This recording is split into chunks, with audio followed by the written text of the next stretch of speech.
another exciting week of fantasy football right here on the Bread Channel. It's the start of week 3 and the stress levels are already soaring. That's right, Tom. Each team looks like they're under more stress than a load-bearing crossbeam for our 6-story building. Good one.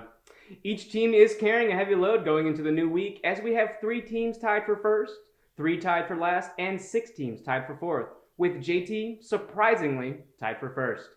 Damn, that is surprising. But what's not surprising is seeing Lon tied for last. That dude can't catch a break like Clyde Edwards-Helaire can't catch a pass. Oof. Glad I'm not that guy.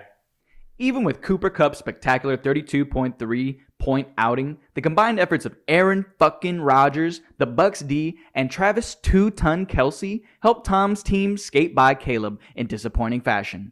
Regrettably for Caleb's kicker, Jason Sanders, the Miami Dolphins decided to ignore the fact that they are mammals and laid a fresh goose egg against the Buffalo Bills. You should probably trade some of your receivers for a better running back, Caleb. You've got too much talent to lose to the likes of Tom's team. Congrats on the win, Tom. It could be your last. Winner, Tom. My favorite part about Lon's loss is that he still thinks he has a chance at the title. Poor guy. Being 0-2 has gotta suck. One more loss and his season is practically lost. At least 10th place isn't last place. In all seriousness though, Lon's team looks like he's trying to squeeze out a fart without making any noise. Hope you don't shat your pants. Winner, Maddie.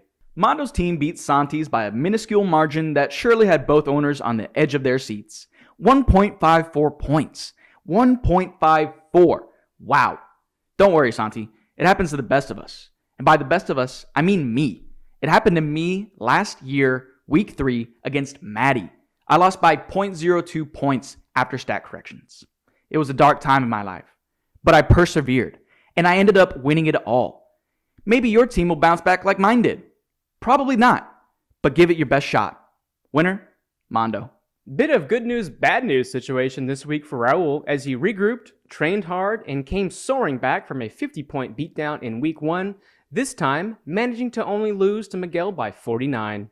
At this rate, we're forecasting Raul's first win sometime before the year 2025. Miguel will no doubt be eager to show the rest of us that he's capable of winning against teams who aren't trash. Color me skeptical. Winner, Miguel.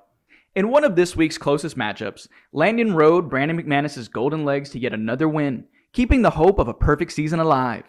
Bilo, to his credit, has already reached his season-long goal of 1 win, and is no doubt already checked out completely, sipping Mai Tais on a tropical beach somewhere, planning out draft strategies for next season. Winner, Landon. Considering Will lost by 40, I'd say having EMS on standby was a good idea. Will got knocked the fuck out. Not just clocked in the chin, fall down, knocked out. I'm talking Mason Rudolph, full-on limp, and your arms go straight, knocked the fuck out. Don't be surprised if Will doesn't win for the rest of the season on account of the CTE he sustained. Winner, JT. At first glance, it looks like Tom has a chance to win 2 weeks in a row, but he walked right into Mondo's trap and a rake on the ground at that. Patty Mahomes, Keenan Allen, and Chubby are all phenomenal starters, though I do have to admit that Mondo is trusting too many Gaskins. Don't get me wrong, Tom's team shows a lot of promise, but it's hard to trust Saquon and Juju. Sorry, partner, but I think Mondo is going to pull the rugs from underneath you. Prediction, Mondo. Coming off 2 straight weeks of heartbreak and despair, Caleb is looking to begin his season anew and snatch his first win from the jaws of that slippery old bass we've all come to fear and respect. But can Caleb's team keep up with the appetite for glory? Or will the bass sneak up on him from the murky undercurrents, unhook his jaw, and swallow him whole, bass to mouth? A free bit of advice: Caleb may want to start by taking Josh Jacobs' busted ass out of his lineup before kickoff, but what do I know? I'm just a guy wearing a dress shirt and no pants in a garage. Prediction, Landon. There seems to be a common trend year in and year out in the league, and it's that Lon's team sucks. Like, really sucks.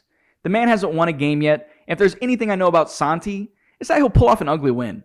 But hey man, a win's a win, right? Nah. But in all seriousness, Santi has a pretty solid team all around. Look for him to be a late round sleeper in the playoffs if his team stays healthy. I'd be scared of him too, Lon.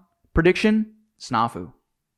I know it's the 3rd week and the season is young, but in the most meaningful matchup of the week, JT and Maddie square off for first place. Both teams were more stacked than pancakes, so we're sure to see an endless buffet of points.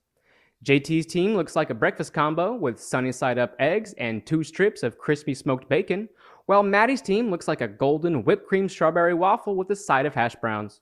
Who knows who will actually win? All I know, it's breakfast time and someone's about to get served. Prediction? JT.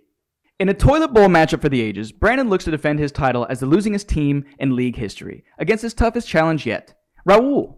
Raul is off to an unusually promising start so far after Sam Darnold's solid performance and CMC's injury in this week's Thursday night game. He'll really need to stay focused if he has any hope of staying under his weekly average of 80 total points. Prediction, Raul. Here we have the battle of the house champs. But let me ask you this. If someone wins a championship in the first season and no one knows how to play, does it really count? Will believes so, just like he believes he's still good at fantasy football. Hey Will, remember 2019? Remember when you went 1-10?